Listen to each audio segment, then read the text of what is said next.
Well, hello and welcome, or welcome back to That Girl's Quilting Threads and Things.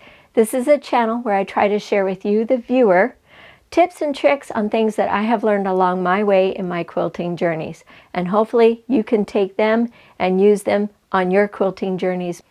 All right, so today we're in round 6 of Walk Around the World with Great Grandmother Savita. It's a beautiful, repeatable pattern. We've done 5 rounds so far, and I'll put the link to the playlist in the description below so that if you'd like to follow along and do the same project as we're going through it, the videos are there for you to follow. So without further ado, let's go ahead and get to round 6 and see what fabrics we need.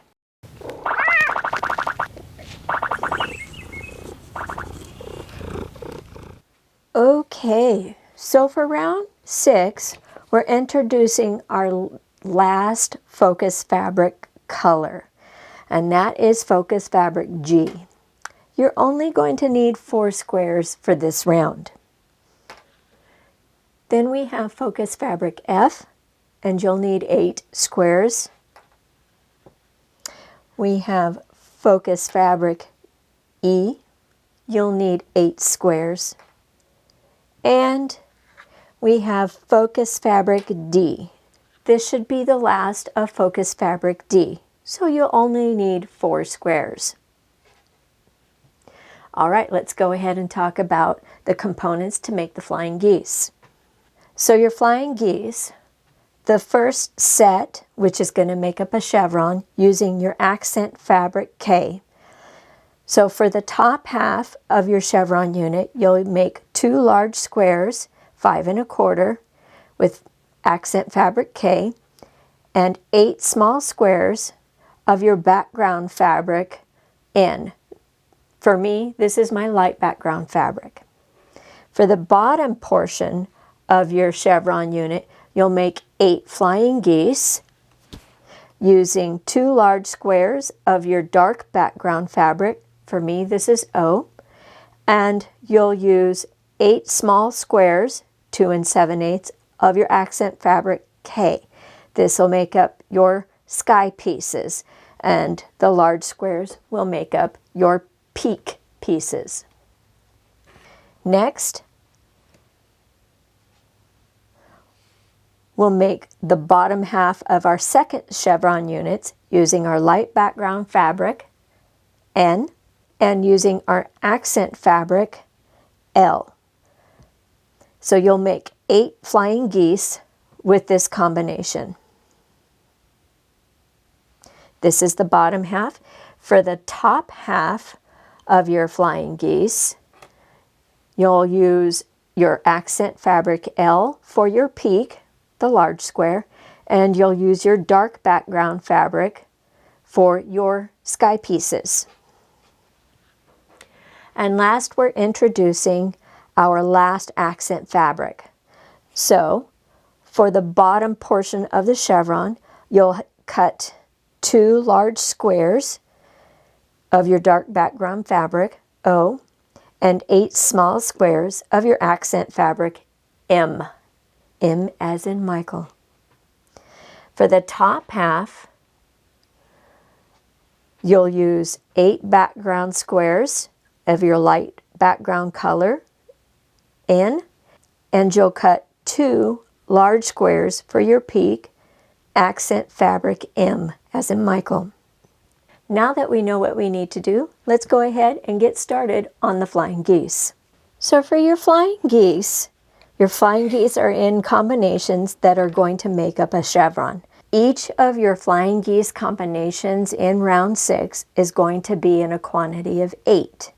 All right, so to make the flying geese, so the first thing I'm going to do is I'm going to draw a line diagonal corner to corner on my small sky pieces. So maybe you might not be able to see it clearly, but I have a line drawn on each one of them. So this is going to be phase 1 of building your flying geese units. All right, I'm going to line that up so that my raw edges match corner to corner. They are flush. And I'm going to pin it in place. Okay. Take the second one and do the same thing. And pin. And what you should be looking at is to make sure two things. One, again, that your corners are flush, and two, you should have, if you drew your line straight, your line from corner to corner between the two squares should line up perfectly. If they don't, make sure that you've drawn your line straight and redraw it if you need to. Or make sure your square is aligned straight and reposition if you need to.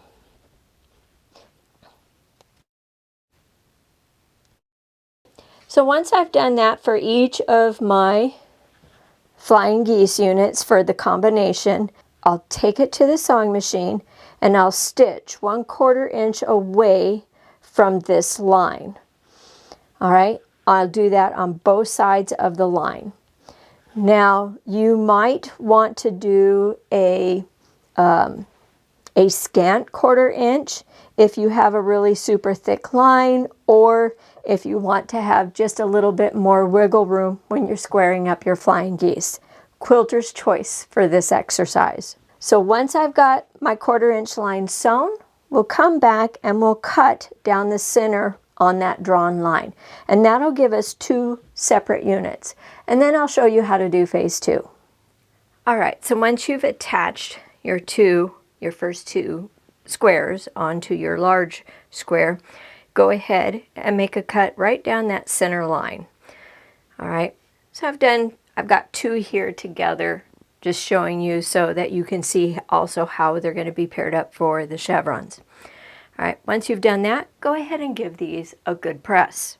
When you press them, because now everything is on the bias, consider gently rolling them open and finger pressing them first, instead of just taking the iron and pushing it open and potentially causing some stretch and deformity in your fabric. All right, so go ahead and give them a good press, and I'll be right back. So once they're pressed, they'll look kind of like these little cat silhouettes here. The next thing that you're going to do is you're going to take your other 2 remaining squares and you're going to go ahead and pin them one right side down on 1/2. All right, line it up. And again, I do, and with flying geese, I do tend to pin quite a bit more. All right, so there and there. All right.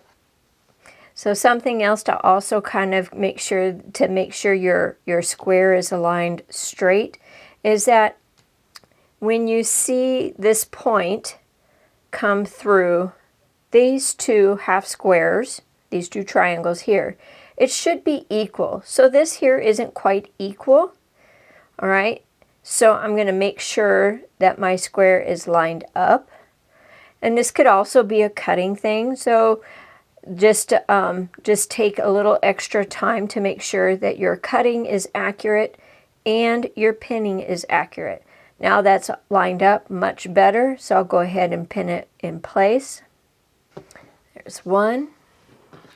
Let me do the other. Then what we're going to do is we're going to take this back to the sewing machine, and I'm going to feed it through the sewing machine this point here first. So what that's going to do is, because there's some fabric bulk here, once I've chain stitched these 2 together, I'll cut them and I'll feed them again through the same direction. So I'll start at the top and I'll come back down on the right side and finish up there. That way it prevents this from kind of puckering up, maybe giving a little ripple, which might lead to a little bit of misaligned fabric when you go to cut the final pieces. And then I'm going to do the same thing with this pair as well. Okay. Just to show you very quickly, line it up, make sure that the edges are lined up. Now here, I don't know if you can see it, there is a slight piece of, there's a piece of thread coming up off the fabric, and so that's going to kind of change this up a little bit. So you just want to be very careful about pulling any loose threads and causing a fraying and causing your fabric to kind of disappear on you, if you will. So if 3 or 4 threads come off, right, that makes this piece just a little bit thinner. So I just try very careful to be mindful about the loose ends or the loose threads. Snip them instead of pull them. All right.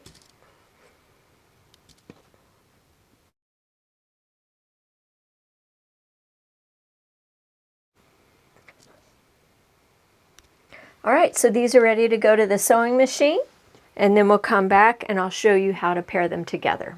So once you've got your final squares sewed on, then just like before, you'll simply take and cut right down the middle,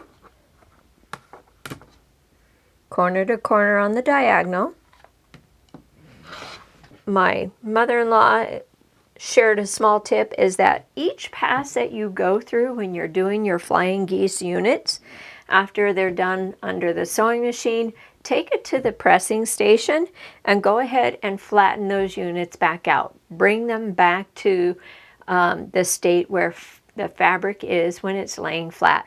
That helps keep your flying geese as straight and lined up as best as possible. All right, so I'm going to go ahead and give these a quick press.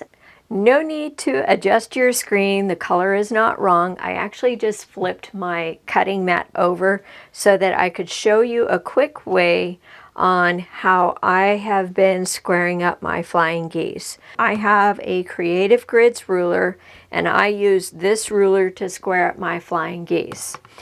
I'll take my flying geese unit.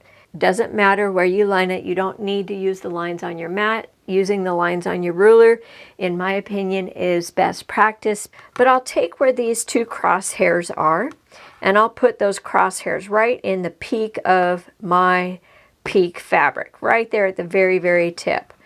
Okay, and I'll line that up.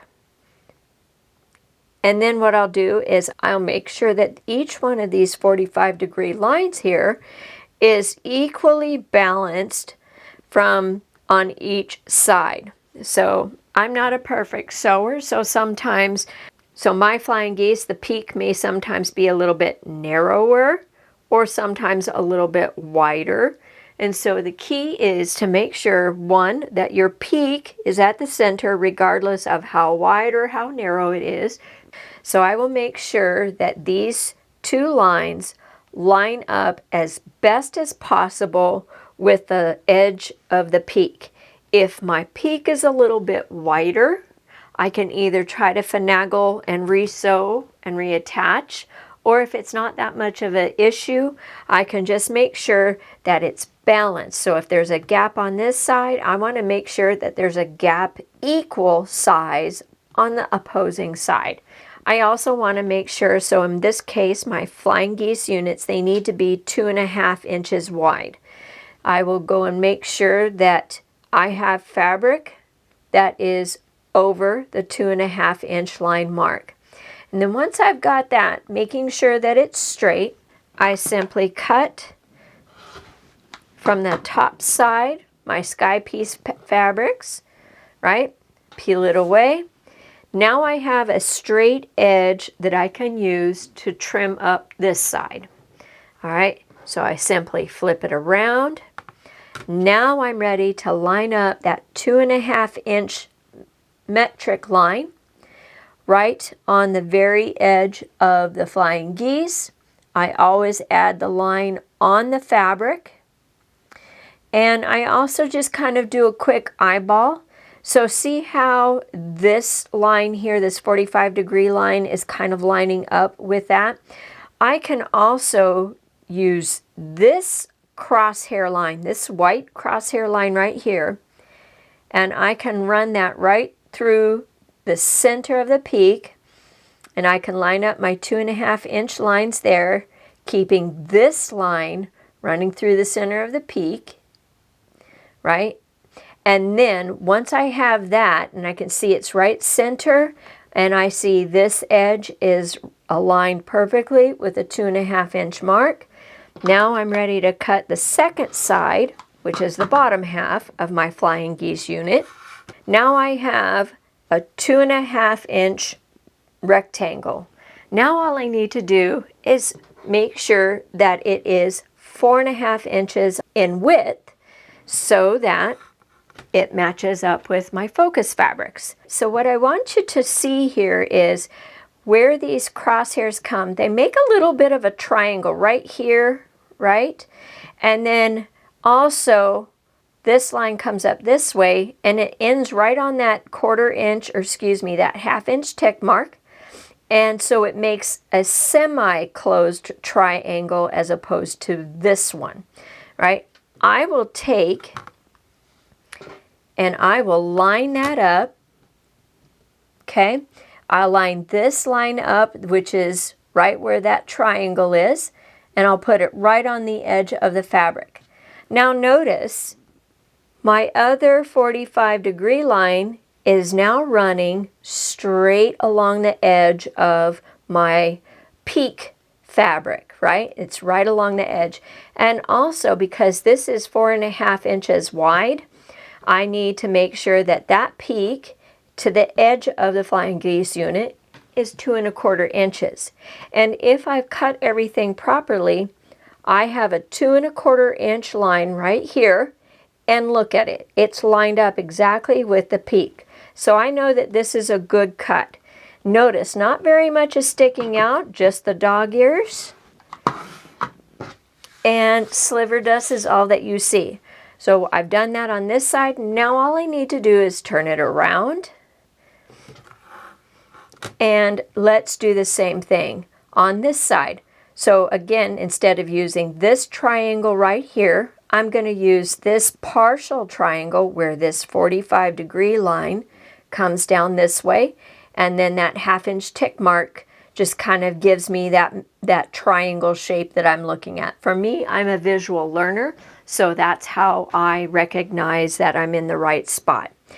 And with the same concept, taking that point right there, matching it up with the edge of the bottom of the flying geese unit, and this line right here. Now I can see I need 4.5 inches. So I'm just going to scooch this to the right a little bit, right? And if I've lined everything up correctly, notice once again, this 45-degree line is lined right up with the edge of the peak fabric, and I am straight here and I am straight here. So now all I need to do is make my 4th and final trim. Okay, and that's how I square up my flying geese units. So I'm going to finish squaring these up, and then I'll come back and quickly show you how to put your units together to make that chevron shape. So all of your chevron units are going to be made with your accent fabric. So your background fabrics will be the top and bottom, and then your accent fabric will make up the actual chevron. All right, so to do that, it's very simple. According to the pattern, you'll take your flying geese for the top half of your chevron, or for the top half of your chevron, where your accent fabric is the peak, and you'll use the flying geese where your accent fabric is the sky units, and that will make up the bottom half of your chevron. And so when you put them together like this, right, you can see you have a nice little chevron unit, just like that. So go ahead and pair up all of your flying geese and put your chevron units together. Now, once you've put all of your chevron units together, you're going to want to look at your pattern and the layout, and you're going to want to go ahead and place your chevron units and your focus fabric units in order. So now the quilt project is quite large, so you should see here instead of me showing you the actual units themselves because the screen is too small for it. And once you've done that, you're going to go ahead, and it's like putting together a pieced border. So you'll put your top and bottom pieces on, and then you'll put your left and right pieces on. So hopefully the diagram here will give you that easy to follow visual. All right, and here we are, done with round 6. And here's the quilt top with the piece borders added onto it. So if you're following along with this project, I hope these instructions and the videos are helpful for you. We have just one more round to go to finish this project, and I hope that you'll continue to join me on this journey as we walk around the world with great-grandmother Savita. I want to thank you very much for choosing to watch this video and for all of the wonderful comments and the feedbacks that viewers are providing. Now, in the meantime, until that next video, may you find joy in your other quilting projects, one stitch at a time.